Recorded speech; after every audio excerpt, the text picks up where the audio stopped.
স্মারকোত্তর অনুষ্ঠান আজ শান্তিনিকেতন তথা অনুষ্ঠানে আপনাদের স্বাগত জানাচ্ছি। ঐতিহাসিক দিন আজকে আমাদের অনেক মেয়ের স্বপ্ন। এবছরে সামগ্রিক স্মারক বক্তৃতার বিষয় ভাবনা কলকাতা দূরদর্শনের রবীন্দ্রনাথ, বক্তা শ্রী পঙ্কজ সাহা।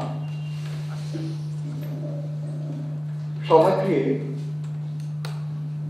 আমি নিশ্চিত এমন কোনো শ্রোতা উপস্থিত নেই, উপস্থিত অবশ্য খুবই শীঘ্র, এমন কোনো শ্রোতা নেই যিনি পঙ্কজ সাহা নামটি ও তার কণ্ঠস্বরের সঙ্গে পরিচিত হননি। আমার মনে আছে একটা সময় ছিল যখনই কলকাতা দূরদর্শনের প্রসঙ্গ উঠত, অবধারিতভাবেই উঠে আসত তার পরিচালকের নাম পঙ্কজ সাহা। এখনো বহু মানুষই পঙ্কজ সাহাকে মনে রেখেছে প্রধানত কলকাতা দূরদর্শনের এক সময় অত্যন্ত দক্ষ, জনপ্রিয়, বলিষ্ঠ ডাইরেক্টর হিসেবে। পঙ্কজ সাহার নিজের অবশ্য একটা মনোগত বাসনা, যেটা আমাকে আমি অন্তত জানতে পেরেছি, যে মানুষ তাকে মনে রাখুন বা লক্ষ্য করুন একজন সৃজনশীল কবি ও কাব্যপ্রেমী হিসেবে। আমরা যারা যাদবপুর বিশ্ববিদ্যালয় এবং এই বিশ্ববিদ্যালয়ের প্রতিষ্ঠাতা সংগঠন বঙ্গীয় জাতীয় শিক্ষা পরিষদের সঙ্গে যুক্ত ছিলাম এবং এখনো আছি, সেই আমাদের কাছে আর একটা পরিচয় আছে পঙ্কজ সাহার, একান্ত অন্তরঙ্গ পারিবারিক পরিচয়। যাদবপুর বিশ্ববিদ্যালয়ের প্রথম যুগে গড়ে উঠেছিল ব্যতিক্রমী একটি ছাত্র গোষ্ঠী, যে ছাত্ররা বিশ্ববিদ্যালয় থেকে ডিগ্রি নিয়ে বেরিয়ে যেত জীবনের বিভিন্ন ক্ষেত্রে, কর্মজীবনের বিভিন্ন ক্ষেত্রে স্বদেশে বা বিদেশে সুপ্রতিষ্ঠিত হয়েছে, অনেকেই প্রথিতনামা হয়েছে, কিন্তু তারা কোনোদিন বঙ্গীয় জাতীয় শিক্ষা পরিষদ যাদবপুরের সঙ্গে তাদের যে নারী টানের সম্পর্ক সেটা ভোলেনি। ফলে বঙ্গীয় জাতীয় শিক্ষা পরিষদের প্রয়োজনে ডাক দিলেই তারা সাড়া না দিয়ে পারেন। পঙ্কজ সাহার সম্বন্ধে এইটুকু বলবো যে আজকে তার বক্তৃতার দিন ছিল না, আপনারা জানেন, আজ বইমেলার শেষ দিন। আজ ছিল তপন রায়চৌধুরীর বক্তৃতা, কিন্তু যে মুহূর্তে আমি ওনাকে পঙ্কজ সাহাকে বললাম যে তপনবাবু দিল্লি গেছেন, সঙ্গে সঙ্গে রাজি আজকে দিনটা বদল করে নিয়েছে।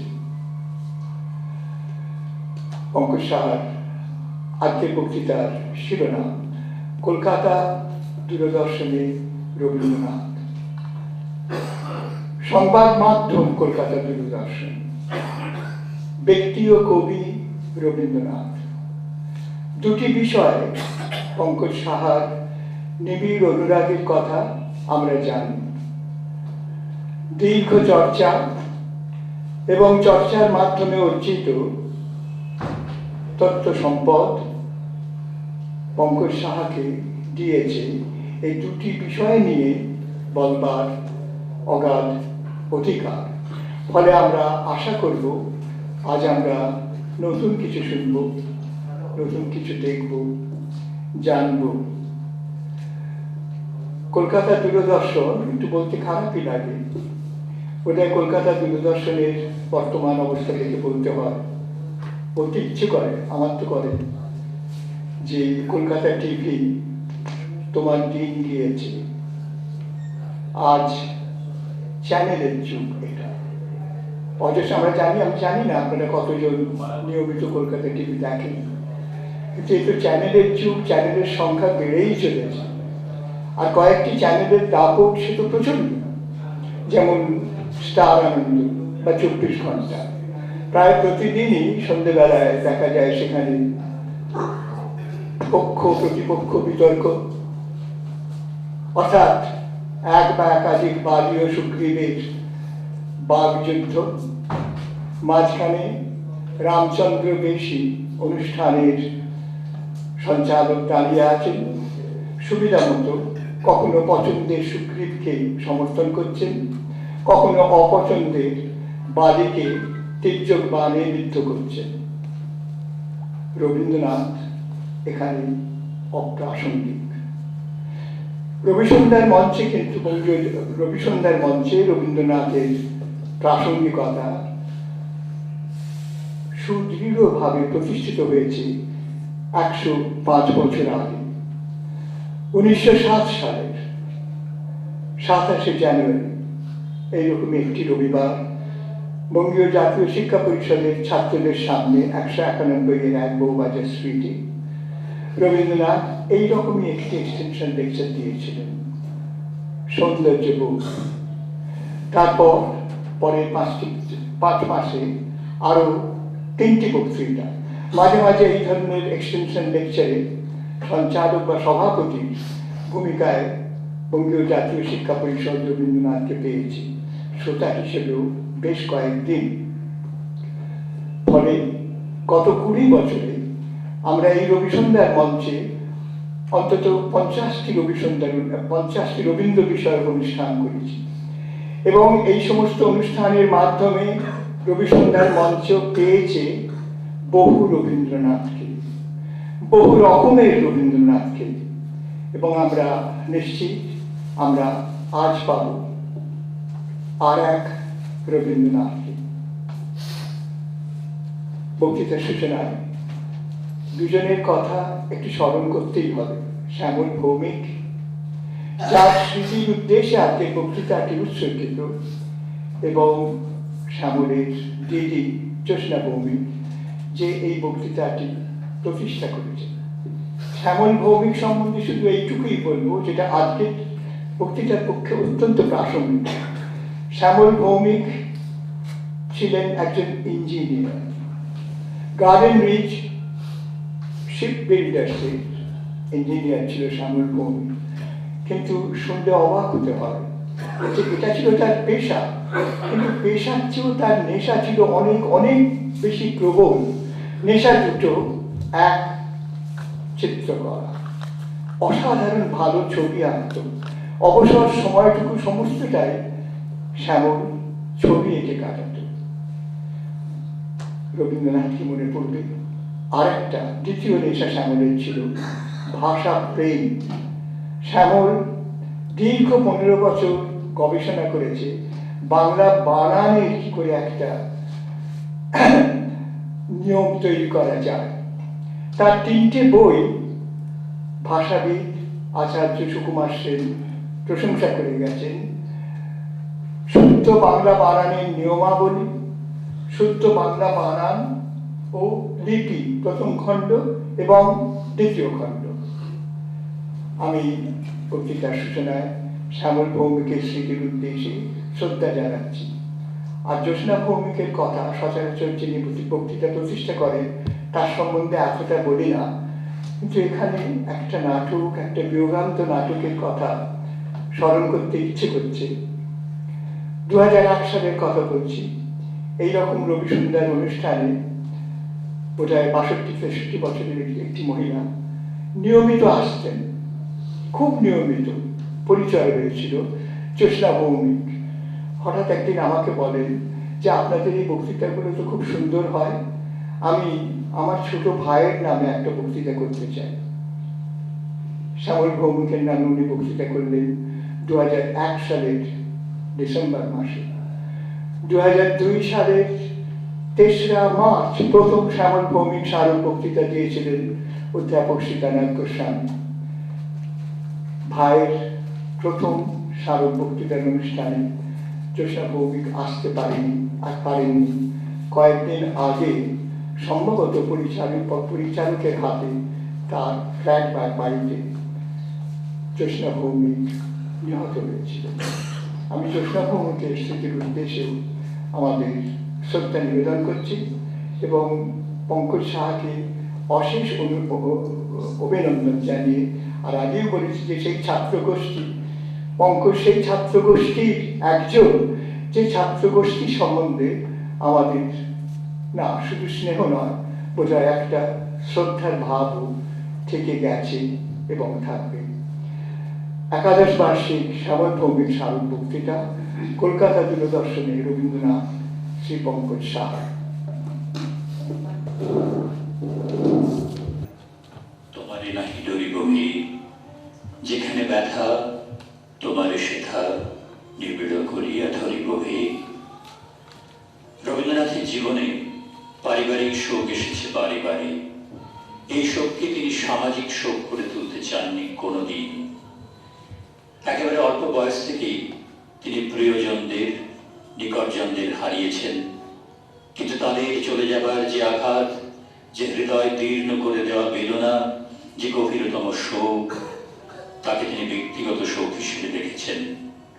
এবং যে অন্ধকার তাকে ঘিরে ধরেছে এই স্বজন বিয়োগের মুহূর্তগুলোতে, সেই অন্ধকারে তিনি মুখ ঢাকেননি। রবীন্দ্রনাথ তার অন্তরের গভীর বিশ্বাস থেকে, তার ভেতরের নিহিত শক্তিতে পেরিয়ে গেছেন সেই অন্ধকারের দুয়ার।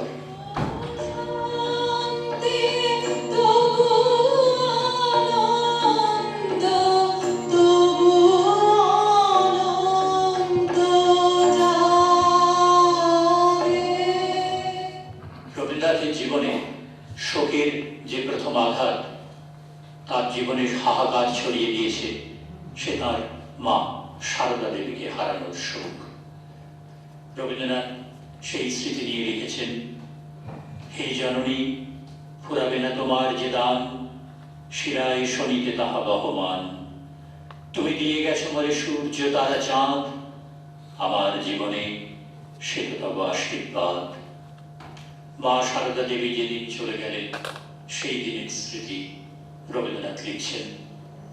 স্তিমিত প্রদীপে অস্পষ্ট আলোকে ক্ষণকালের জন্য জাগিয়া উঠিয়া যখন মার মৃত্যু সংবাদ শুনিলাম, তখন সে কথাটার অর্থ সম্পূর্ণ গ্রহণ করিতে পারিলাম না। বাহিরের বারান্দায় আসিয়া দেখিলাম তাহার সুসজ্জিত দেহ প্রাঙ্গণে খাটের উপর শয়ান, কিন্তু মৃত্যু যে ভয়ঙ্কর সে দেখে তাহার কোনো প্রমাণ ছিল না। সেদিন প্রভাতের আলোতে মৃত্যুর যে রূপ দেখিলাম, তাহা সুখ শক্তির মতোই শান্ত ও মনোরম।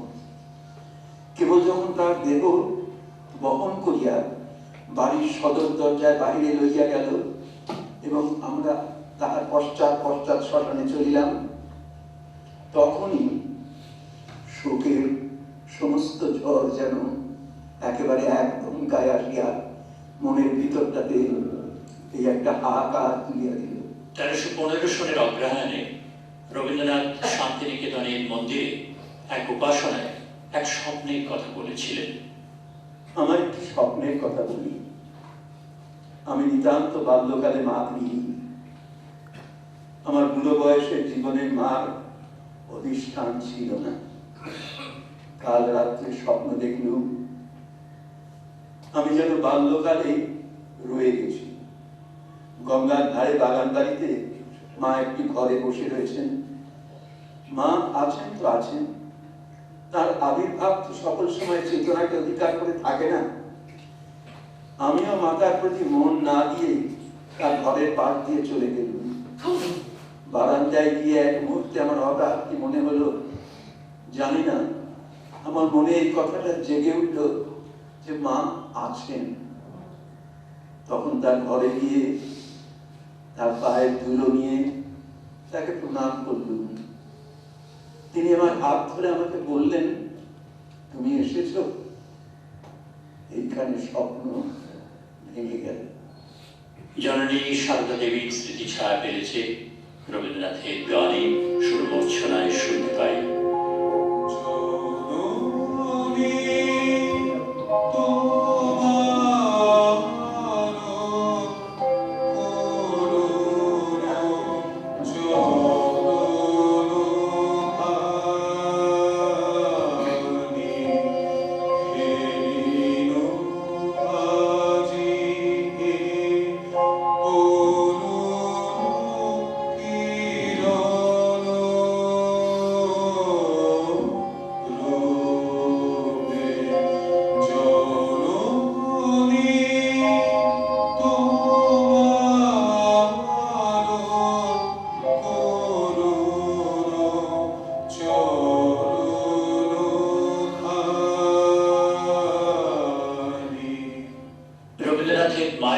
গানের পরে।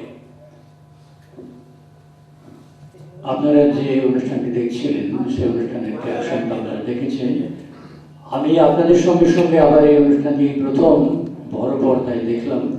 আপনারা জানেন যে ছোট পর্দা এবং বড় পর্দার একটা আলাদা সম্পর্ক আছে এবং একটা আলাদা স্বাদ আছে। এই অনুষ্ঠানটি বড় পর্দায় দেখে আমার একটু বিস্মিত লাগছিল, একটু অন্যরকম লাগছিল। সেটার জন্যও আমি কৃতজ্ঞতা জানাই জাতীয় শিক্ষা পরিষদকে, শ্রদ্ধেয় সমাগত সুধীমণ্ডলী, আমার শ্রদ্ধেয় শিক্ষক অধ্যাপক রমাপ্রসাদ দে এবং অধ্যাপিকা সতীদি। আমি আপনাদের কাছে প্রথমেই আমার খুব কৃতজ্ঞতা জানাই।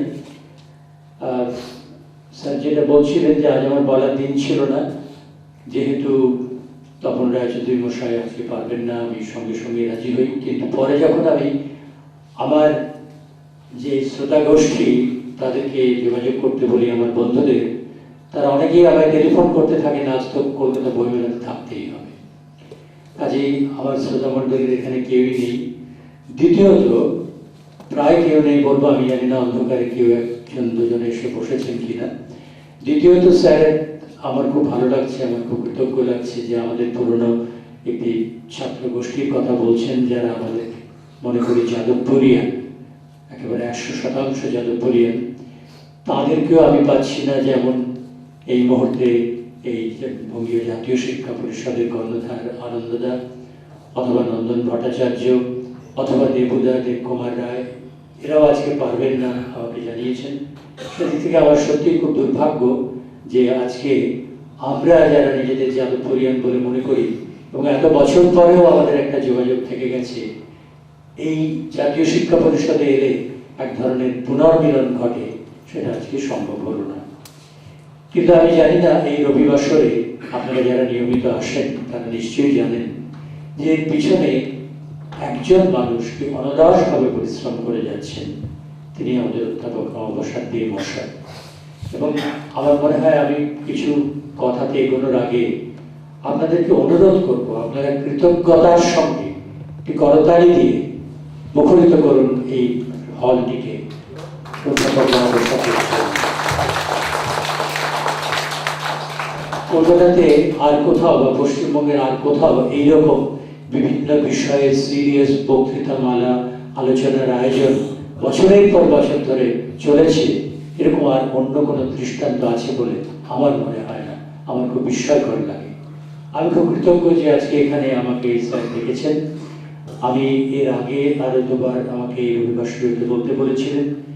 স্যার এখানে রবীন্দ্রনাথের সঙ্গে যে রবিবাসরীয় বক্তৃতামালার নিবিড় সম্পর্কের কথা বলছিলেন, সেটা শুনতে শুনতে আমার মনে হচ্ছিল যে আমি প্রথমবার পড়েছিলাম দেবিকা রানী সম্পর্কে, সেটা ছিল তাঁর শতবার্ষিকী, এবং দেবিকা রানী তো ঠাকুর পরিবারেরই সন্তান।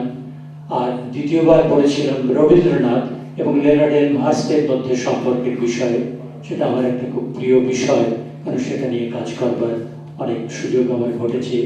এবং লেনার্ড এলমহার্স্টের দ্বিতীয় স্ত্রী ডক্টর সু এলমহার্স্ট আমার খুব বন্ধু ছিলেন, এবং তারই বলতে পারেন যে ব্যবস্থাপনায় আমরা প্রথম গিয়ে পৌঁছই ডার্টিংটনে, যেখানে লেনার্ড এলমহার্স্ট একটি দ্বিতীয় শান্তিনিকেতন গড়ে তুলেছেন।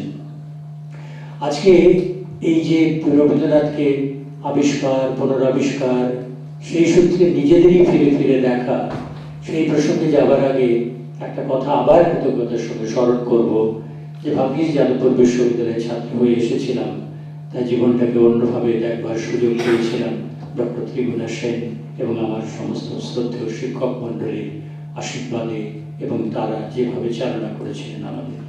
আর একটা প্রযুক্তিগত দিক আছে, হয়তো পুরনো যারা আছেন তাদের মনে থাকবে যে যাদবপুর বিশ্ববিদ্যালয়ে একটি প্রদর্শনী হতো, এখন হয় কিনা জানি না, তাতে ইলেকট্রনিক্স এবং টেলিকমিউনিকেশন ডিপার্টমেন্টের একটা ক্লোজ সার্কিট টেলিভিশন ছিল, সেটা দেখানো হতো। সেই যুগে সেটা একটা বিস্ময়কর ব্যাপার। তো আমাকে দায়িত্ব দেওয়া হতো প্রত্যেক বছর তার জন্য অনুষ্ঠান অর্গানাইজ করতে হবে। সেটা মানে 10 দিন 15 দিন ধরে এক্সিবিশনটা চলতো, এবং সেই 10 দিন 15 দিন ধরে আমি ছাত্র অবস্থায় অনুষ্ঠান আয়োজন করতাম। সেই তখন থেকেই মনে হয় টেলিভিশনের প্রতি আমার একটা আগ্রহ জন্মায়। তার বহু বছর পর টেলিভিশনের দেশে এসে পৌঁছবে, এবং তখনও আমরা জানি না যে কবে টেলিভিশনে এসে পৌঁছবে।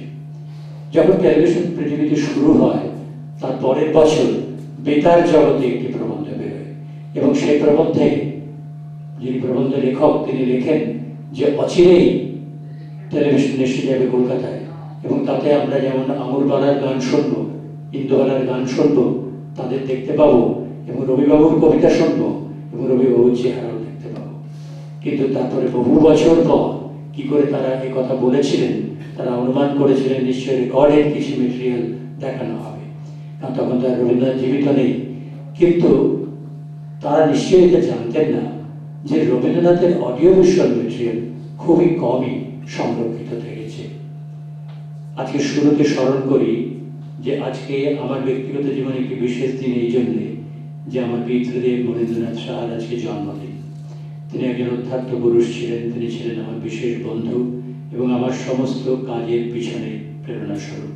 আমি তার স্মৃতির প্রতি শ্রদ্ধা জানিয়ে শুরু করব, এবং আমার আরেকজন শিক্ষাগুরু যাকে আমার প্রতি মুহূর্তে স্মরণ করতে ইচ্ছে হয়, এবং আজকের এই বক্তৃতার মধ্যে যার কথা বারবার আসবে তিনি কবি শঙ্খ ঘোষ, আজ তাঁরও জন্মদিন, তাই তার প্রতিও আমার শ্রদ্ধা নিবেদন করি আজকে এই বক্তব্যের শুরুতে। আসলে আমরা যখন শুরু করেছিলাম 1975 সালে, তার খুব আগে থেকে, খুব ছেলেবেলা থেকে শান্তিনিকেতনের সঙ্গে আমার একটা নিবিড় যোগাযোগ ছিল। যোগাযোগটা এতটাই ছিল, এত ছোটবেলা থেকেই যাতায়াত করতাম, যে কণিকা বন্দ্যোপাধ্যায় মহর্তি কখনো বিশ্বাস করেননি যে আমি পাঠভবনে শান্তিনিকেতনে পড়ি। উনি বলেছিলেন আমি তো তোমাকে ছোটবেলা থেকেই দেখছি, কাজে বলতেন এরকম মিথ্যে কথা বলো না। তো পরবর্তীকালে আমি আর মহর্তিকে বলতামই না যে না না আমি শান্তিনিকেতনে পাঠভবনে পড়িনি। এবং আমার সহকর্মী হিসেবে শর্মিষ্ঠা আজকে এখানে আমাকে সাহায্য করছেন, দূরদর্শনে আমার সহকর্মী, তিনি শান্তিনিকেতনের ছাত্রী। এবং আরেকটা যোগাযোগ ঘটেছিল, আমাদের প্রথম যিনি কেন্দ্র অধিকর্ত্রী ছিলেন মীরা মজুমদার, তিনি ব্রাহ্ম পরিবারের কন্যা, অধ্যাপক সুশোভন সরকারের ভাগ্নী, এবং রবীন্দ্রনাথের প্রতি তার যে বিশেষ শ্রদ্ধা অনুরাগ ছিল, সেসব কারণেই রবীন্দ্রনাথ সম্পর্কে যখনই যা করতে চেয়েছি কোথাও কোনো রকম বাধা পাইনি, বরং উদারভাবে আমাকে বলা হয়েছে তুমি যা ভাবছো তাই করো। আমার জীবনের এটা একটা বিরাট সুযোগ, বা বলতে পারি একটা সৌভাগ্য, যে সেই 1975 সাল থেকে রবীন্দ্রনাথ এবং শান্তিনিকেতনের অনুষ্ঠানে নির্মাণ করতে গিয়ে আমি বারবার একেবারে অন্যভাবে রবীন্দ্রনাথকে আবিষ্কার করেছি। যে রবীন্দ্রনাথকে আমরা দেখিয়েছি আপনাদের, সেই রবীন্দ্রনাথ তো শেষ কথা নয়।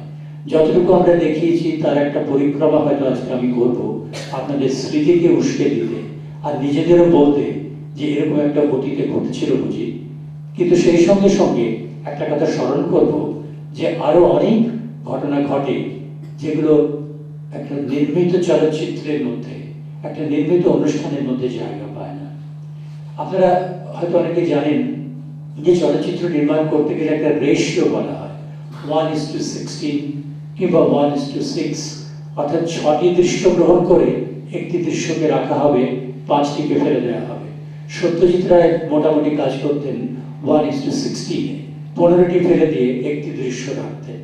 তো যে 15টি ফেলে দেওয়া হলো কিংবা যে 5টি আমরা ফেলে দিলাম সেটা আপনারা দেখতে পেলেন না। তাই এটা একটা অগাধ একটা, বলতে পারেন যে অনিঃশেষ একটা গল্প, যেটা চলতেই থাকে। আমরা তো কখনো দেখাতে পারিনি যে রবীন্দ্রনাথের প্রিয় পরিচালক বনমালী উত্তরায়ণে অসুস্থ শুয়ে রয়েছে, তার কাছে গিয়ে তাকে বললাম যে তোমার খিদে পেয়েছে, আমি জানি তার তখন যক্ষা হয়েছে, আমরা গিয়ে তার জন্য খাবার কিনে আনলাম, সে ক্ষুধার্ত বনমালী খাচ্ছেন এবং আমরা বসে বসে বারান্দায় দেখছি। আমাদের কত স্মৃতি কথা মনে পড়ছে রবীন্দ্রনাথের কত কথা, কোনোদিন তো সেটা দেখানো সম্ভব হয়নি। কিংবা রামকিঙ্কর বেইজ, তিনি এমন একটা বয়সে আমরা তার কাছে গিয়ে পৌঁছেছি যখন তিনি আমাদের যেটা স্বাভাবিক লজিক আমরা বলি সেটাকে তিনি অতিক্রম করে গেছেন। তিনি এমন কথা বলছেন, এমন কথার বৃত্তে ঘুরছেন, যে কথাগুলো যদি আমরা দেখাতাম তাহলে আপনারা বলতেন এগুলোর অর্থ কি, কেন দেখানো হচ্ছে। কিন্তু সেই মুহূর্তে শ্মশানের কাছে রামকিঙ্করের বাড়িতে বসে সেই মাটির দাওয়ায় ছাগল ছানাটি শুয়ে রয়েছে উঠোনে, আর সেই আমরা দেখতে পাচ্ছি সেই রমণী যিনি থাকতেন রামকিঙ্করের সঙ্গে, তিনি কাজ করছেন উঠোনের আরেক প্রান্তে। তখন কিন্তু রামকিঙ্করের সেই কথাগুলো আমাদের মনে হয়নি যে এটা যুক্তিবোধের মধ্যে নেই। সেই যে হাওয়ায় ঝরে পড়ছে কাঁঠাল গাছের পাতা, একটু দূরে সেই ছাগলছানাটি বিশ্রাম করছে, আর সে রমণীকে আমরা দেখতে পাচ্ছি তার দিকে তাকিয়ে রামকিঙ্কর যে কথাগুলো বলছেন, সে কথার একটা আলাদা ভাস্কর্য আছে, সেটা অনুষ্ঠানে দেখানো যায় না, সেটা তো আমরা দেখাতে পারিনি। আমরা আপনাদের দেখাতে পারিনি। আমরা একবার যখন অভিভ্যান নিয়ে গেলাম, আপনারা জানেন যে এটা চলমান একটি ভ্যান যার মধ্যে বসে অনুষ্ঠান রেকর্ড করা হয়।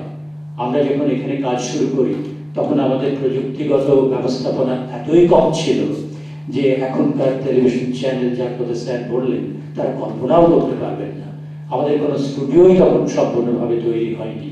আমরা সে অভিভ্যানের ভেতরে বসে অনুষ্ঠান করতাম, এবং বৃষ্টি এলে আমরা যে ক্যাপশনটি মাথায় দিয়ে ছাতার মতো করে ছুটে যাচ্ছি তাতে হয়তো লেখা রয়েছে প্রভাত কুমার মুখোপাধ্যায় কিংবা রানী মহালনবিশ, অর্থাৎ তাঁদের যে সাক্ষাৎকার বা তাদের যে অনুষ্ঠানে অংশগ্রহণের সুপার ক্যাপশনটি আমাদের ছাতা হিসেবে তখন ব্যবহার করা হয়েছে।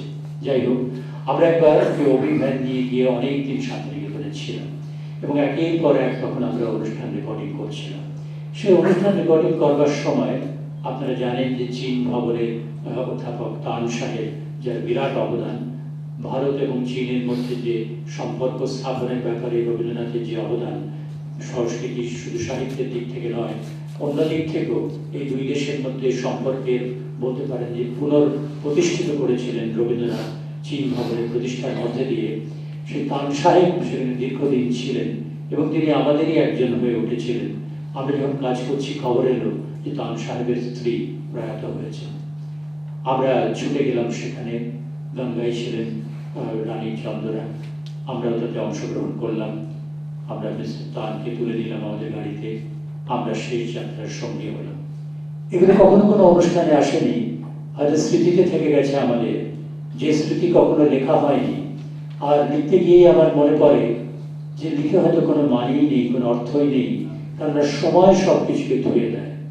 এখানে মনে পড়ছে ডক্টর ত্রিগুণা সেনের কথা, যখন তিনি অবসর নিয়ে তার মেয়ের কাছে আছেন, মাঝে মাঝে যেতাম স্যারের সঙ্গে দেখা করতে। কয়েকদিন টেলিফোন না করলে ফোন করে তিনি ধমক দিতেন, বুড়ো লোকটার কথা ভুলে গেলেন নাকি। তো মাঝে মাঝে গিয়ে বলতাম, স্যার আপনার এত রকম স্মৃতি আপনি লেখেন না কেন? তো আমাকে একদিন হাত ধরে হিড়হিড় করে টানতে টানতে একটা বইয়ের আলমারির কাছে নিয়ে গিয়ে দাঁড় করালেন, বললেন এখানে কটি বই আছে, এই বই দেখো, বইগুলোর মধ্যে কটি বই তুমি পড়েছো, এই কটি বই আমি পড়েছি, আমাকে কেন তুমি অকারণ পরিশ্রমের মধ্যে ফেলতে চাইছো? আমার স্মৃতি কথা কে পড়বে? কথাটা নিষ্ঠুর, হয়তো সত্য, হয়তো কেউ পড়বে না, এই কথা সত্যি নয়, কিন্তু আজকে পড়ার যে প্রবণতা ছিল মানুষের, তারও তো একটা পরিবর্তন করছে। আরেকটা কথা খুব দুঃখের সঙ্গে এখানে আমি বলবো, আমার সারা জীবন এই ইলেকট্রনিক মাধ্যমে কাজ করতে গিয়ে মনে পড়ে যে দগল বলেছিলেন যখন ফ্রান্সে ল্যাল রুডির নেতৃত্বে যুব বিদ্রোহ শুরু হয়, তখন তার মনে হয়েছিল যে নতুন মাধ্যম টেলিভিশন যদি তাকে সমর্থন করে তাহলে তাকে কেউ ক্ষমতাচ্যুত করতে পারবে না, এবং তিনি টেলিভিশনকে তার পক্ষে আনতে সমর্থ হয়েছিলেন। সেই জন্য সেই যুব বিদ্রোহ, আপনারা জানেন 60 দশকে সেই যুব বিদ্রোহ শুধু যুব বিদ্রোহ থাকেনি, একটা সার্বিক বিদ্রোহের রূপ নিয়েছিল। দগলের পতন ঘটত, ইতিহাস অন্যভাবে লেখা হতো, কিন্তু হয়নি টেলিভিশনের জন্য। এবং আজও অবধি সেই টেলিভিশন 60-এর দশক থেকে সবচেয়ে শক্তিশালী মাধ্যম। আমার মনে হয়েছিল যে এই মাধ্যমটি যে কতটা শক্তিশালী, যখন আমরা 70 দশকে শুরু করলাম তখন থেকে বিশেষ করে একাডেমিক সার্কেল যাকে আমরা বলি, তারা বোঝেননি, সমাজতত্ত্ববিদরা বোঝেননি। তারা মনে করেছেন যে মুদ্রিত শব্দই সবচেয়ে বেশি শক্তিশালী। সত্যি কথা বলতে কি, যে সংবাদপত্রের সেকালের কথা বইটি না পড়ে বা বইটি থেকে তথ্য না নিয়ে তৎকালীন বঙ্গীয় সমাজ সম্পর্কে কোনো গবেষণা করা সম্ভব নয়। কিন্তু যখন কেবলমাত্র আমরাই ছিলাম দূরদর্শনে, তখন যে ইতিহাস রচিত হয়েছিল, অডিও ভিশুয়াল ইতিহাস, সে সম্পর্কে শিক্ষা জগৎ একটু উৎসাহ দেননি, এবং তার কোনো কিছুই আর্কাইভ করা হয়নি। অথচ ইতিহাস তখন অন্যভাবে গ্রন্থিত হচ্ছিল, প্রচারিত হচ্ছিল। আজকে আমার এক কথা মনে পড়ছে যে আমি যখন প্রথমে বিলেতে গিয়ে লন্ডন স্কুল অফ ইকোনমিক্সে আমার গবেষণার কাজ আরম্ভ করি ডক্টর টম নসিটের কাছে, তখন তিনি একটি কথা বলেছিলেন যেটা আমার অধ্যাপকরা জানেন, এখন অনেকটা অবস্থার পরিবর্তন ঘটেছে, যে তোমাদের দেশের তথ্য আহরণই হচ্ছে গবেষণা। আমাদের দেশের সমস্ত তথ্য তুমি পাবে কম্পিউটারে, তোমার কাজ হবে সেই তথ্যগুলোকে নিয়ে বিশ্লেষণ করা। এবং সেটা দেখতে গিয়ে আমি দেখেছিলাম যে তৎকালীন সমাজ সম্পর্কে যদি ভালো করে জানতে হয় তাহলে বিবিসি প্রোগ্রাম দেখতেই হবে, বিবিসির তথ্য দেখতেই হবে।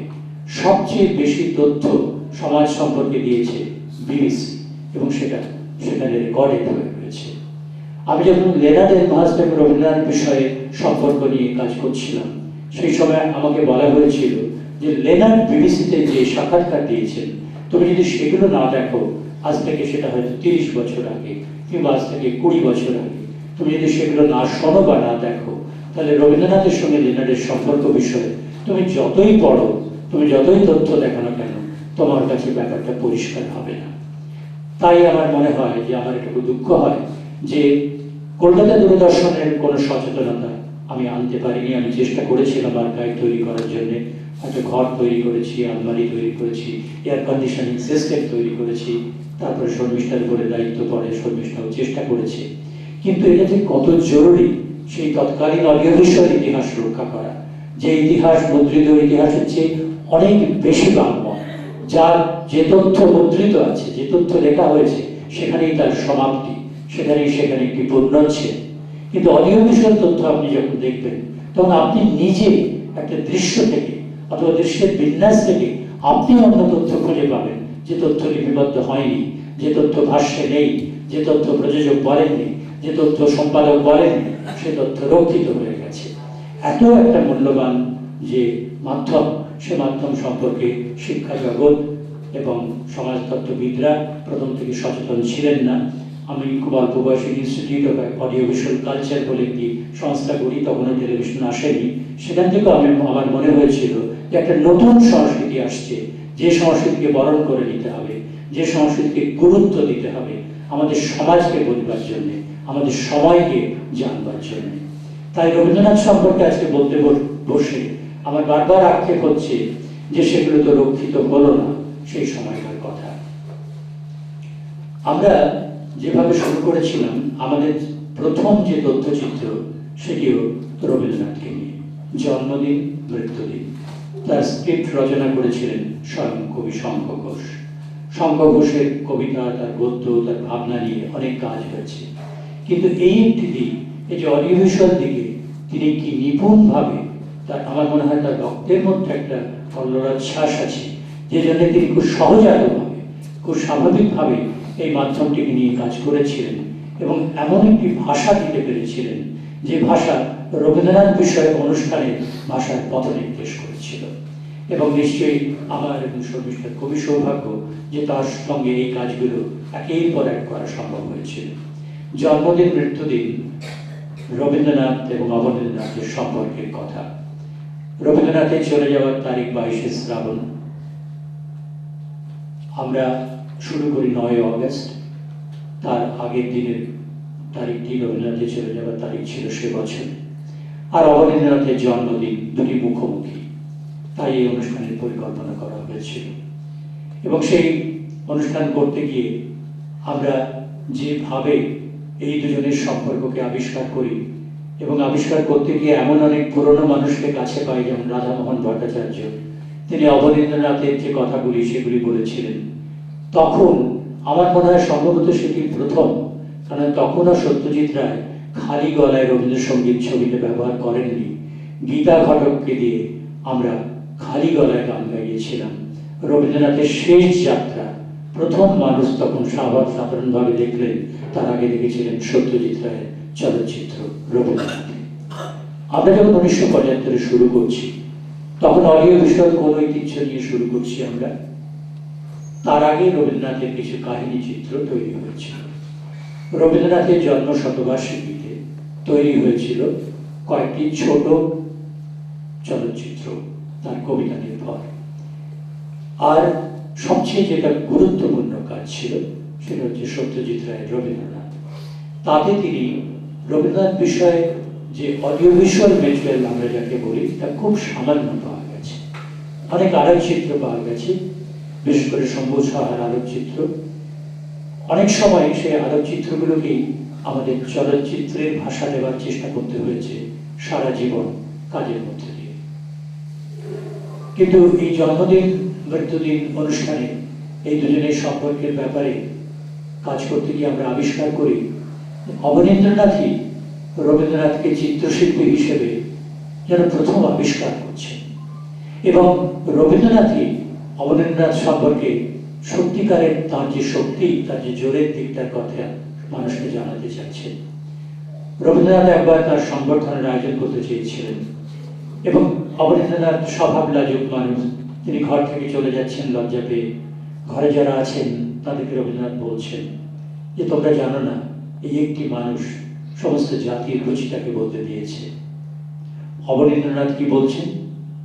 বলছেন রবীন্দ্রনাথের ছবি সম্পর্কে, দেখেছ যেন একটা ভলকানিক ইরাপশন, এত গান, এত কবিতা, এত নাটক, তাতেও হলো না। কোথায় লুকিয়েছিল এই বন্যা? তারপর সেসবটি ছবি হয়ে বেরিয়ে এলো। এই যে লুকিয়ে থাকা ছবি, যেটা রবীন্দ্রনাথের পক্ষে সঠিক মূল্যায়ন, কোথাও একটা হৃদয়ের কোথাও লুকিয়েছিল, সেটা প্রকাশিত হচ্ছে, যেন একটা আগ্নেয়গিরির অগ্নুৎপাতের মতো বেরিয়ে আসছে, সে কথা বলছেন অবনীন্দ্রনাথ ঠাকুর। এই প্রসঙ্গে মনে পড়ছে সম্পদার সঙ্গে আমাদের কথা হতো যে রবীন্দ্রনাথের চিত্রকলা নিয়ে আমাদের সৌভাগ্য যে প্রথম তথ্যচিত্র তৈরি করি আমরা, সেটিরও স্ক্রিপ্ট, অসামান্য স্ক্রিপ্ট করেছিলেন কবি শঙ্খ ঘোষ। তার নাম ছিল রূপের অদৃশ্য অন্তঃপুরে। সেখানে শুধু এসরাজ ব্যবহার করা হয়েছিল, অশেষ বন্দ্যোপাধ্যায়ের এসরাজ, আর সেই সঙ্গে ভাষ্য ছিল সুপ্রিয় ঠাকুরের, এবং সাহিত্যের সঙ্গে রবীন্দ্রনাথের গানের সঙ্গে তার ছবিকে মিলিয়েছিলেন শঙ্কদা। আপনাদের জেনে ভালো লাগবে, হয়তো একটু বিস্ময়কর লাগবে, সেখানে স্মৃতিচারণ করেছিলেন স্বয়ং ভিক্টোরিয়া ওকাম্পো। ভিক্টোরিয়া ওকাম্পোর যে ছবিগুলি তখন আমাদের হাতে আসে, সেগুলি তিনিই পাঠিয়েছিলেন ভারত সরকারের কাছে, সেগুলো আমরা সংগ্রহ করি। সেই ছবিগুলিতে ভিক্টোরিয়া ওকাম্পোর চোখে একটু কালি লেপে দেওয়া আছে। তার কারণ, তিনি শুনেছিলেন ভিক্টোরিয়া ওকাম্পোর সম্পর্কে রবীন্দ্রনাথের সঙ্গে তার সম্পর্ক নিয়ে অনেক রকম কথা এদেশে বলা হয়েছে, তাতে তিনি খুব আহত বোধ করেছিলেন। সেই জন্য তিনি ভারতবর্ষে কখনো আসেননি, এবং তিনি যখন ছবিগুলি পাঠান তখন তিনি বলেন, আমি তো ভারতবর্ষ দেখিনি, আমার ছবিও ভারতবর্ষ দেখবে না, আমার ছবির চোখও ভারতবর্ষ দেখবে না। সেজন্য ছবির চোখগুলোতে তিনি কালি লেপন করেন।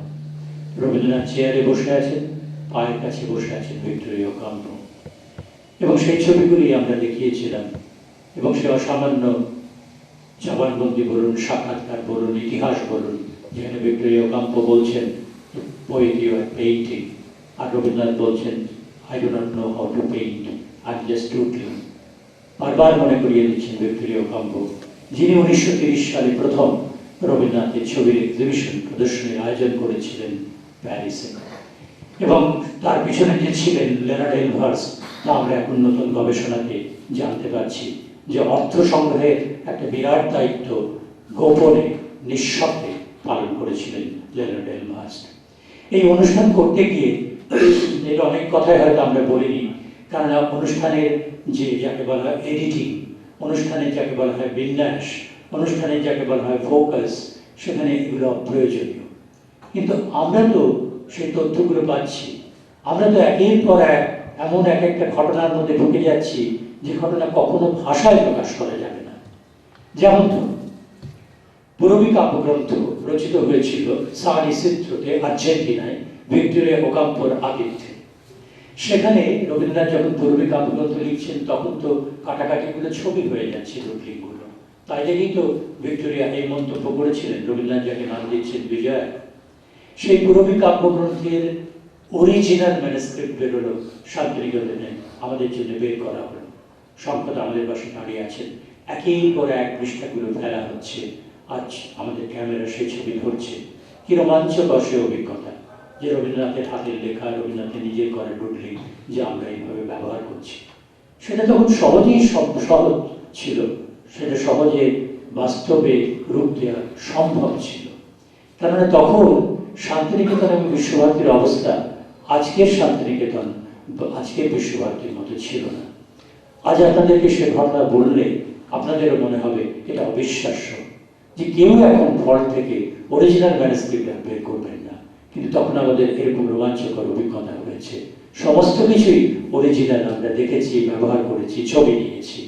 রবীন্দ্রনাথের পেইন্টিংস নিয়ে যখন রূপের অদৃশ্য অন্তঃপুরে তথ্যচিত্র আমরা তৈরি করছি, তখন কত রবীন্দ্রনাথের ছবি আমরা অরিজিনাল ছবি তারা বের করেছেন আমাদের জন্য, আমরা সেটা নিয়েছি।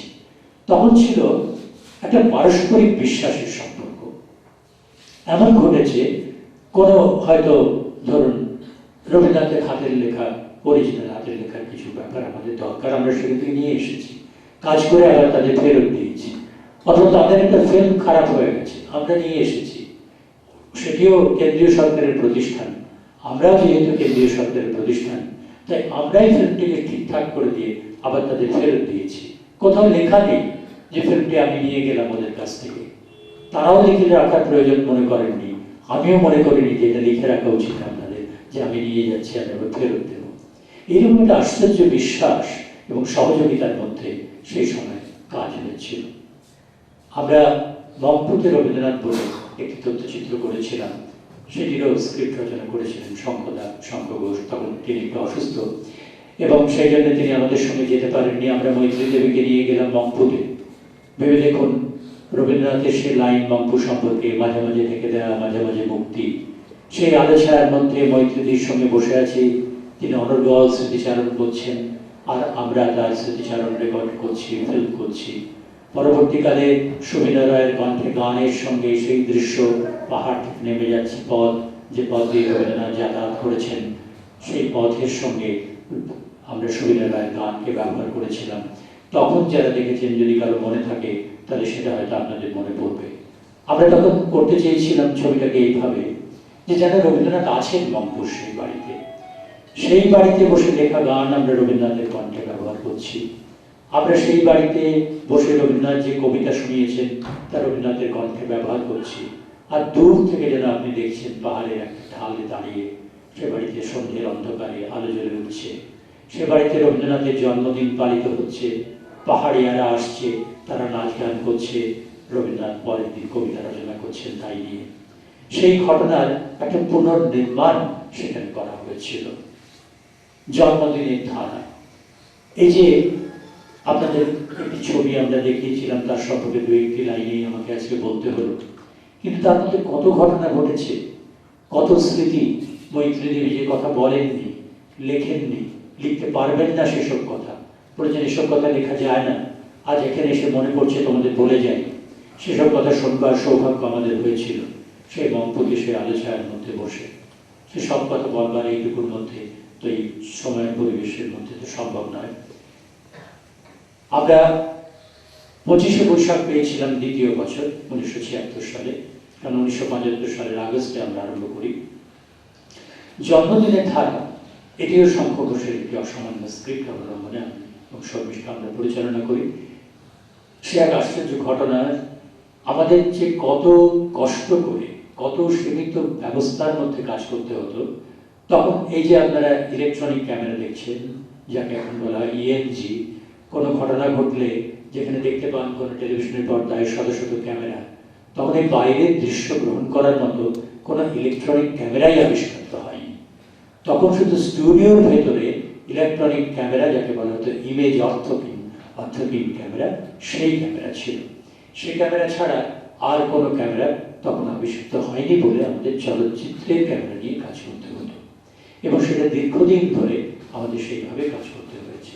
তো তেমন একটি ক্যামেরা নিয়ে আমাদের তো প্রতিদিন নতুন অনুষ্ঠান দিতে হচ্ছে। আমাদের তো হঠাৎ শুরু হয়েছে, আমরা শান্তিনিকেতনের পথে যাত্রা শুরু করলাম, শঙ্করদা আমাদের সঙ্গে আছেন, পথে থামবার সময় নেই, প্রচণ্ড সে গ্রীষ্মের দাবদাহ, তার মধ্যে শর্মিষ্ঠা কিছু খাবার দাবার তৈরি করে নিয়ে গেছেন। খেতে খেতে স্ক্রিপ্ট নিয়ে আলোচনা করতে করতে, তখন কিন্তু শান্তিনিকেতনের পথ এত সুগম নয়, সে ভাঙাচোরা দুর্গম পথ দিয়ে আমরা লাল মাটির ধুলো মেখে শান্তিনিকেতনে পৌঁছানো মাত্র আমাদের শুটিং শুরু করতে হলো, কারণ সেই দিনই আমাদের আবার ফিরতে হবে।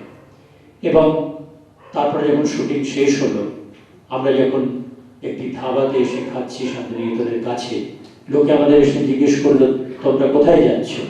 আমরা বললাম আমরা কলকাতাতে ফিরব। বলে তোমাদের সঙ্গে একজন মহিলা আছে কলকাতাতে, তো রাত্রিবেলা এই শান্তিনিকেতনের যে দুটি অরণ্য আছে সেই ফরেস্টের মধ্যে দিয়ে তো কেউ যায় না, কেউ গেলে তো তারা কেউ ফেরত আসে না।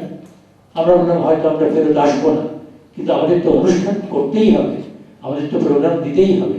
কাজে আমরা আবার সেই রাত্রি 10টার সময় যাত্রা শুরু করলাম, ওই যে সময়টুকু পেয়েছিলাম শান্তিনিকেতনের শুটিং শেষ করে। একটার পর একটা দুটি খুব বিপজ্জনক ফরেস্টটাকে বলা হয়, তা আমরা পার হলাম। আমাদের কারো মুখে কোনো কথা নেই। আমরা যখন বড় রাস্তায় এসে পৌঁছলাম, যেটা দার্জিলিং মোড় বলা হয়, প্রথম কথা বললেন শঙ্কদা, বললেন আমরা যে এই রাস্তা দিয়ে এলাম এর মধ্যে কটি গাড়ি আমাদের পাশ কাটিয়ে গেছে। আমরা বললাম একটিও নয়, কিন্তু উনি তো শঙ্খ ঘোষ, উনি বললেন দুটি লরি গেছে, তারা খুব জোরে পাশ দিয়ে চলে গেছে, এখনই তোমরা? আমরা বললাম না, আমাদের দেখার কোনো তখন মনের সাহসই ছিল না। তারপরে সেই ধাবাতে গিয়ে আমাদের যে ড্রাইভার ছিল মনে আছে দুর্জয়, সে আর চালাতে পারছে না, সে শুয়ে পড়েছে। আমরা তখন ভাবলাম যে কাল সকালবেলা থেকে এডিটিং করতে হবে, সারা রাত ধরে কলকাতাতে যেতে হবে, প্রাণ থাক না থাক আর কিছু আমরা ভাবতে পারছি না, অনুষ্ঠানের কথাটাই তো একমাত্র চিন্তা আমাদের। যখন হতাশ হয়ে পড়েছি তখন হঠাৎ আমাদের শান্তনু, আমাদের ড্রাইভার, সে বলল যে চল, প্রোগ্রাম তো দিতেই হবে। আমরা জানতাম না যে সে এত ভালো গাড়ি চালায়। সারা রাত ধরে আমরা এলাম, আসামাত্র ভোরবেলাতে আমরা বসে পড়লাম এডিটিংয়ে, শঙ্কদা আমাদের সঙ্গে। সারাদিন এডিটিং চললো, স্নান নেই, খাওয়া নেই। সন্ধ্যাবেলায় জন্মদিনের ধারা অনুষ্ঠান দেখানো হলো। রবীন্দ্রনাথ যতদিন জীবিত ছিলেন, যারা যারা তার জন্মদিনের আয়োজন করেছিলেন, তাদের মধ্যে আমরা প্রায় সবাইকেই তখন জীবিত অবস্থায় পেয়েছি, একমাত্র সরলা দেবীকে ছাড়া। তারা তাদের স্মৃতিচারণ করেছেন, যেমন প্রভাত কুমার মুখোপাধ্যায়, মৈত্রেয়ী দেবী, প্রমথনাথ ঋষি ইত্যাদিরা। এবং তার সঙ্গে সঙ্গে রবীন্দ্রনাথ তার প্রত্যেক বছরের জন্মদিনে কিছু সৃষ্টি করেছিলেন।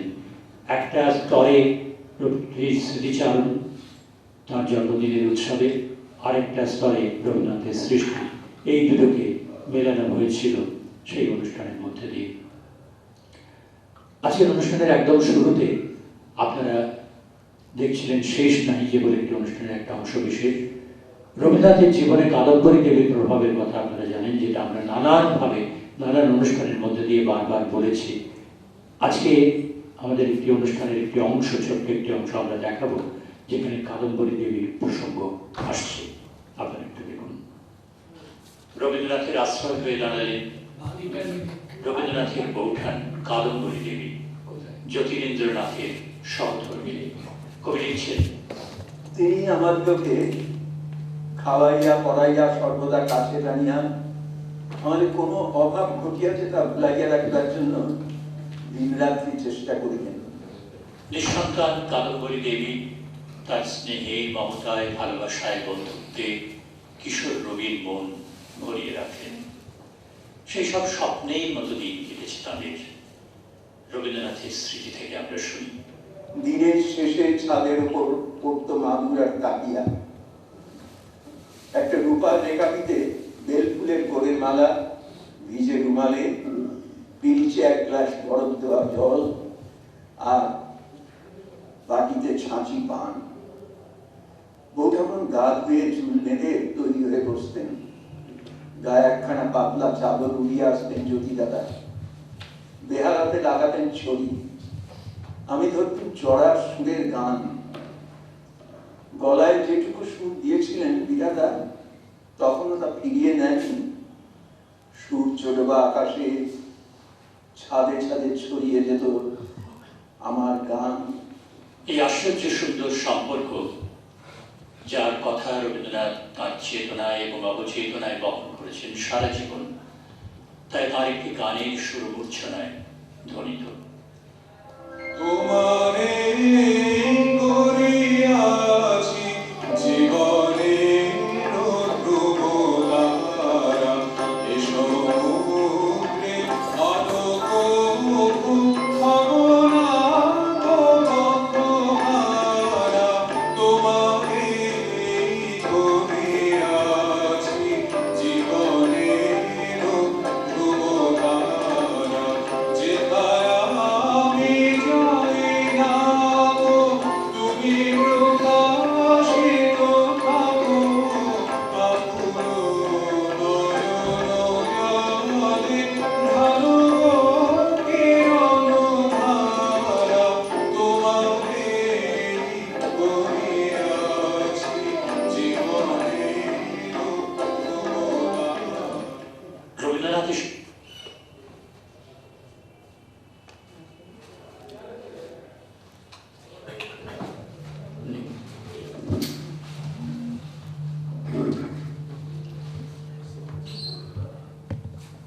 অংশটা হয়ে গেছে না? আমরা একেবারে প্রথম দিকের কথা আরেকবার ফিরে যাব। আপনারা এখন জানেন যে রবীন্দ্রনাথের ভাঙা গান একটা খুব জনপ্রিয় একটা বিষয়। একেবারে প্রথম দিকে 1976 সালে রবীন্দ্রনাথের ভাঙা গান নিয়ে শর্মিষ্ঠা একটি সিরিজ অনুষ্ঠান করেছিলেন, এবং তখন লোকে খুব বিস্মিত হয়েছিলেন যে রবীন্দ্রনাথ যে এতভাবে এত জায়গা থেকে সুর আহরণ করেছিলেন। আমাদের মনে আছে যে কণিকা বন্দ্যোপাধ্যায় টপ্পা গান ভাঙা রবীন্দ্রনাথের গানের দায়িত্ব নিয়েছিলেন, সুবিনয় রায় দায়িত্ব নিয়েছিলেন ধ্রুপদ ভাঙা গান, সুচিত্রা মিত্র নিয়েছিলেন বিদেশি সুরে সুর ভাঙা রবীন্দ্রনাথের গান, আর শান্তিদেব ঘোষের দায়িত্ব ছিল লোকসঙ্গীত ভাঙা রবীন্দ্রনাথের গান, আর ইন্দিরা শিল্পী গোষ্ঠীর দায়িত্ব নিয়েছিলেন প্রাদেশিক গান ভাঙা গান দায়িত্ব। এবং এই অনুষ্ঠান দেখানোর পরে নানান দিক থেকে নানান চিঠিপত্র আসতে আরম্ভ করে, এবং তার মধ্যে আমার মনে আছে তখন আমি দর্শকের দরবারে একটি অনুষ্ঠান করতাম, তখন অনেক সাধারণ দর্শক এটা জানান যে আমরা জানতাম যে রবীন্দ্রনাথ যে সুর সৃষ্টি করেছেন তা তার অরিজিনাল সুর, তিনি বুঝি এত জায়গা থেকে সুর নিয়ে এই ভাঙা গানগুলি তৈরি করেছেন। একজন সঙ্গীতের মানুষ তো সহজেই বুঝবেন যে সঙ্গীতের বিভিন্ন সুর তো নানা উৎস থেকে নিতে হয়, কিন্তু সাধারণ মানুষের কাছে এটা একটা খুব বিস্ময়কর ঘটনা বলে তখন পৌঁছেছিল।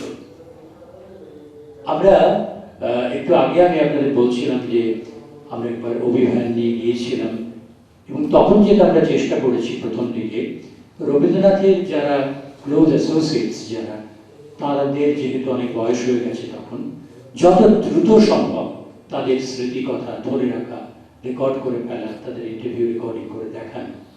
সেই সুবাদেই আমরা শান্তিনিকেতনে গিয়ে বেশ কয়েকটা দিন থেকে রেকর্ডিং করি, এবং কলকাতাতেও যারা রবীন্দ্রনাথের সান্নিধ্য পেয়েছেন তাদের সাক্ষাৎকার, তাদের কথা আমরা রেকর্ড করি। এবং আজকে আপনারা বিভিন্ন চ্যানেলের অনুষ্ঠান দেখতে গিয়ে একটি ফরম্যাট অবশ্য জনপ্রিয়, সেটা হচ্ছে আড্ডা, অর্থাৎ খুব সহজ চালে কথা বলা। এই অনুষ্ঠানের প্রথম শুরু হয় ভূপেন হাজারিকাকে নিয়ে। অনুষ্ঠানটির নাম ছিল ভূপেন হাজারিকার আপন ভুবন, এবং তখন মনে হয়েছিল যে রেডিওতে যেমন একটি ঘোষণা, তারপরে একজনের গান, সেটা টেলিভিশনকে একটা আলাদা ভাষা দিতে হবে, অডিও ভিজুয়াল ল্যাঙ্গুয়েজ, এবং টেলিভিশনের জন্য একটি আলাদা ভাষাও তৈরি করতে হবে, যেটা মঞ্চের ভাষা নয়, যেটা খবরের কাগজের ভাষা নয়, যেটা রেডিওর ভাষা নয়। এবং এই প্রয়াসটা আমার মনে আছে খুব সচেতনভাবে চালিয়েছিলাম, তার কারণ আপনার চোখের দিকে তাকিয়ে যে কথা বলা যায় সে কথা আমি আপনার চোখের আড়ালে গিয়ে বলতে পারি না, তখন আমার ভাষাভঙ্গি বদলাবে। আমি লিখতে পারি না, তখন আমার ভাষাভঙ্গি বদলাবে। কিন্তু আমি যখন ক্যামেরার দিকে তাকিয়ে কথা বলছি তখন তো আপনার চোখের দিকে তাকিয়ে বলছি, তাই চোখের দিকে তাকিয়ে বলবার ভাষাটা অবশ্যই আলাদা হওয়া উচিত। আজ সারা পৃথিবীতে কুইন্স ইংলিশ নিয়ে মানুষের আর কোনো মাথা ব্যথা নেই। মানুষের মাথা ব্যথা ব্রডকাস্ট ইংলিশ নিয়ে, যে ভাষায় সমস্ত মানুষের কাছে, সমস্ত স্তরের মানুষের কাছে পৌঁছানো যায়। তখনই আমার মনে হয়েছিল যে আমাদের একটা ভাষা দরকার, যে ভাষা হবে স্বতন্ত্র ধরনের ভাষা, যাকে আমরা হয়তো বলতে পারবো টেলিকাস্ট বাংলা। এই টেলিকাস্ট বাংলা করতে গিয়েও বারবার রবীন্দ্রনাথের কাছে আমাদের আশ্রয় নিতে হয়েছে, এবং কখনো কখনো ভাষাবিদদের কাছেও যেতে হয়েছে, যে আমরা এই যে শব্দগুলো, যেমন ধরুন একটু আগে আপনাদের বলছিলাম যে এই যে আড্ডার ফরম্যাট, সেটাতে দ্বিতীয় যে অনুষ্ঠানটি হয় সেটা রাজেশ্বরী দত্তকে নিয়ে গল্প করতে করতে গান, তার অনেক স্মৃতিকথা আসে। কিন্তু ঘটনা হচ্ছে এই যে তার 5 দিন পরে তিনি প্রয়াত হন। ফলে যখন আমরা অনুষ্ঠানটি দেখাই তখন সেটি একটি অবিচুয়ারি অনুষ্ঠান। এই ঘটনা বারবার ঘটেছে। রবীন্দ্রনাথের সান্নিধ্যে যারা এসেছেন তাদের বয়স তখন এতটাই হয়ে গেছে যে যাদের কাছে গিয়ে আমরা অনুষ্ঠান রেকর্ডিং করছি, হয়তো তার পরের সপ্তাহে কিংবা তার পরের মাসে আমরা খবর পাচ্ছি তিনি আর আমাদের মধ্যে নেই। তখন মনে হচ্ছে যে ভাগ্যিস আমরা গিয়ে এই অনুষ্ঠান রেকর্ড করে রেখেছিলাম, তা না হলে হয়তো আর কখনোই সেই সুযোগটা পাওয়া যেত না। সেই সুবাদে দুটি অনুষ্ঠানের কথা মনে পড়ছে, একটি আশ্রম জননী আর একটি আশ্রম কন্যা। আপনারা জানেন যে আশ্রম জননী বলা হতো তাদেরই যারা সেই সময় রবীন্দ্রনাথের সহযোগী ছিলেন, যেমন ক্ষিতিমোহন সেনের স্ত্রী, কালীমোহন ঘোষের স্ত্রী অর্থাৎ শান্তিদেব ঘোষের মা, সুপ্রিয় ঠাকুরের মা বুবুদি, এদের নিয়ে আমরা আশ্রম জননী বলে একটি অনুষ্ঠান করি। ছাতির তলায় বসে তারা সব গল্প করছেন, এই ছিল অনুষ্ঠানের ফরম্যাট। আমরা অনেক দূরে দাঁড়িয়ে এই অনুষ্ঠানটি অভিমানে রেকর্ডিং করছি। তো ক্ষিতিমোহন সেনের স্ত্রী, তার মধ্যে সবচেয়ে বেশি বয়স তখন তার, তিনি মাইক্রোফোনটিকে দেখে বললেন, এই ঘটিটা আবার এখানে কে রাখলো, বলে তিনি মাইক্রোফোনটাকে সরিয়ে ঘটাং করে দূরে সরিয়ে রাখলেন। এবার আমাদের ইঞ্জিনিয়াররা তো লাফিয়ে উঠলেন, করলেন কি বলে তারা ছুটে যাবেন সেই মাইক্রোফোনটাকে যথাস্থানে বসানোর জন্য। তো আমি তাদের হাত টেনে ধরলাম, এই কাজটি করবেন না। ওরা যদি সচেতন হয়ে যান যে ওটি মাইক্রোফোন, তাহলে যে স্বতঃস্ফূর্ততার সঙ্গে তারা এতদিন পরে দেখা হয়েছে, মন খুলে কথা বলছেন, আবার ছাতির তলায় বসে তারা ভুলেই গেছেন ব্যাপারটা কি, সেই ব্যাপারটা আর থাকবে না।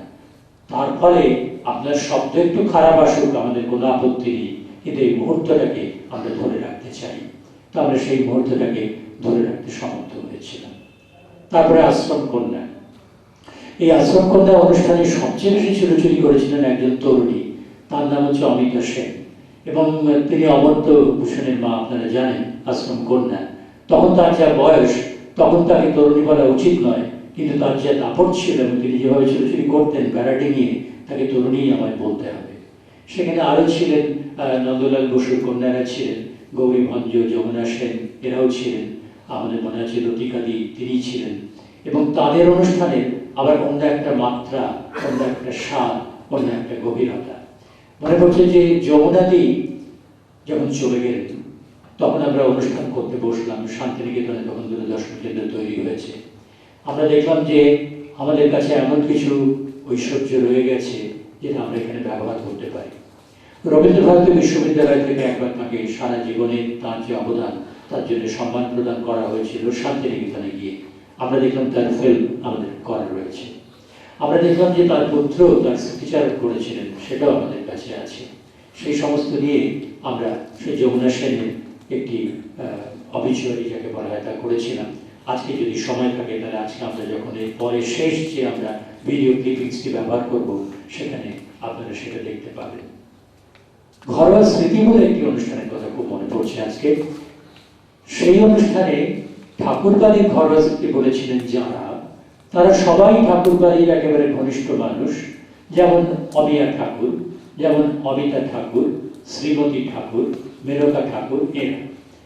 আমরা ভাবলাম, শ্রীমতী ঠাকুরকে গিয়ে বললাম যে আপনারা জানেন সৌমেন্দ্রনাথ ঠাকুরের স্ত্রী শ্রীমতী ঠাকুর, যে এই অনুষ্ঠানে শুধু ঠাকুরবাড়ির লোকেরা থাকবেন, আর ঠাকুরবাড়ির সঙ্গে ঘনিষ্ঠ যোগাযোগ ছাড়া আর সেখানে কাউকে আমরা প্রবেশ করতে দেব না। তারপরে সংযোজনার দায়িত্ব নেবেন লীলা মজুমদার, যিনি ঠাকুরবাড়ির সঙ্গে ঘনিষ্ঠভাবে যুক্ত ছিলেন, সে কথা আপনারা জানেন। তো লীলাদি তো সানন্দে রাজি করেন। এবার শ্রীমতী ঠাকুরকে গিয়ে আমরা বললাম, আমাদের দ্বিতীয় প্রস্তাব হচ্ছে এই অনুষ্ঠান সাজানো হবে যে সমস্ত জিনিস দিয়ে, যাকে আমরা সেট মেকিং বলি, তাও হবে শুধু ঠাকুরবাড়ির জিনিস দিয়ে। সেখানে আমরা দূরদর্শন কেন্দ্রের বা অন্য কোনো ডেকোরেটরের কোনো জিনিস রাখবো না। খুবই আনন্দের সঙ্গে শ্রীমতী দিয়ে আমাদের সহযোগিতা করলেন এবং সমস্ত কিছুই ছিল ঠাকুর বাড়ি থেকে আনানো। আর একজন মাত্র যন্ত্রীকে আমরা সেই অনুষ্ঠানে রেখেছিলাম, তিনি ঘটনাচক্রে ঠাকুর বাড়ির জামাই, তখন তিনি সুভাষ চৌধুরী মশাই, তিনি ইসরায়েল বাজিয়েছিলেন। তো এমনিভাবে এক ধরনের প্যাশন থেকে, এক ধরনের আবেগ থেকে আমার মনে হয় সেই ধরনের অনুষ্ঠান তখন তৈরি হচ্ছে। অমিয়াদি গান গাইলেন ওই বয়সে। তার গান শুনে সত্যজিৎ রায় আমায় ফোন করলেন, বললেন যে উনি আছেন, তা তো জানতাম না, উনি কোন ঠিকানায় আছেন, আমাকে ঠিকানাটা দিয়েছে। এবং পরবর্তীকালে সেটি কাজে লাগে বাণিজ্যার। আপনারা জানেন তিনি কাঞ্চনজঙ্ঘায় অমিয়া ঠাকুরের কণ্ঠে গান ব্যবহার করেছিলেন এবং তিনি জানতেন না, এবং আমরাও যখন জানি যে অমিয়াদি আছেন এবং এখনো খুব ভালো গান, তখন আমাদের অসম্ভব ভালো লেগেছিল। আপনারা সৌন্দর্যরঞ্জন মজুমদারের কথা তো জানেনই, যে রবীন্দ্রসঙ্গীতের কথা ভাবলেই তার কথা মনে পড়ে। রবীন্দ্রসঙ্গীতে ছন্দময় নৃত্য বলে একটি অনুষ্ঠান করেছিলেন শর্মিষ্ঠা, তিনি ছিলেন মূল, তার সঙ্গে ছিলেন সুরঙ্গমার ছাত্রছাত্রী এবং শিক্ষকরা। আমরা শান্তিনিকেতনের অনেক ব্যক্তিত্বকে নিয়ে বিভিন্ন সময়ে আমাদের বিভিন্ন প্রযোজক তৈরি করেছেন তথ্যচিত্র, যেমন কণিকা বন্দ্যোপাধ্যায়, শান্তিদেব ঘোষ, সুবিনয় রায়, এমনকি শান্তিনিকেতনের যে স্থাপত্য, তাই নিয়েও তৈরি হয়েছে আমাদের তথ্যচিত্র। জাতীয় অনুষ্ঠানে দিল্লি থেকে 25শে বৈশাখ বিভিন্ন অনুষ্ঠান প্রচার করা হতো, সেগুলি আমরা ইংরেজিতে তৈরি করতাম। একটি বিশেষ অনুষ্ঠানের কথা আমাদের মনে পড়ে, যেটা করতে গিয়ে আমাদের খুব অসাধারণ অভিজ্ঞতা হয়েছিল, সেটি হচ্ছে দ্য গ্রেট আননোন। তার স্ক্রিপ্ট করেছিলেন নিত্যপ্রিয় ঘোষ, এবং এই অনুষ্ঠানের মধ্যে দিয়ে রবীন্দ্রনাথের যে জীবন দর্শন, সে জীবন দর্শনকে সর্বভারতীয়ভাবে কিভাবে আমরা পৌঁছে দিতে পারি, তার জন্য আমরা অনেক দিন ধরে চিন্তা ভাবনা করে, অনেক পরিশ্রম করে এই অনুষ্ঠানটি তৈরি করেছিলাম। এই অনুষ্ঠান তৈরি করতে গিয়ে আমাদের একবার মনে হলো যে আচ্ছা, একবার 25শে বৈশাখ আমরা যদি কোনো অনুষ্ঠান তৈরি না করে, আমার হঠাৎ মনে হলো জোড়াসাঁকো ঠাকুর বাড়িতে যে রবীন্দ্রনাথের জন্মজয়ন্তী পালিত হয় সকালবেলা, সেটা সরাসরি দেখানো যায়। এত ভিড় হয় যে সাধারণ মানুষ তো ঢুকতেই পারেন না, আর যারা কলকাতা থেকে দূরে থাকেন তাদের তো দেখবার কোনো সুযোগ নেই। এই প্রস্তাবটা দেওয়া মাত্র সাংঘাতিক বিরোধিতা আরম্ভ হলো। প্রথম বিরোধিতা দূরদর্শনের মধ্যে। তারা বললেন যে গান তো স্টুডিওতে এনে গাওয়ানো যায়, তো গানের